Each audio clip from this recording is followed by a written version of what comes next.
Ici, je vous ai partagé le modèle business de Airbnb, où là, on est sur un modèle qu'on appelle double face.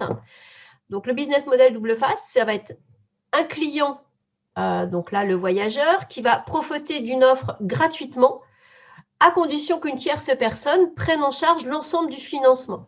Donc, ça veut dire qu'on a ici le voyageur qui va lui chercher un appartement et qui ne veut pas payer très cher. On va avoir ici un propriétaire qui, lui, a une place, une chambre, une maison à louer. Et on a au milieu Airbnb qui va dégager son modèle via une double commission. Du côté du voyageur, il va prendre à peu près entre 6 et 12%. Et du côté du propriétaire, il va prendre 3% à la réservation. Et donc, du coup, si on met en parallèle le business model de Dominique et celui de Airbnb, eh bien, on voit qu'en fait, on a, je dirais, le modèle 2D, celui de Dominique où avant, le seul besoin qu'on avait, c'était d'être compétitif.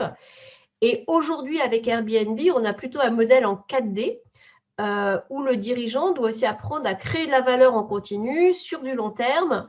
Et notamment, on a des modèles comme, je ne sais pas si vous avez entendu parler du DNVB, c'est un modèle, donc c'est les Digital Native Vertical Brands, ça va être toutes ces entreprises comme le Slip français, comme Teddy Bear et compagnie, qui ont émergé en utilisant Internet pour faire de la création de valeur, de la promotion et de la distribution.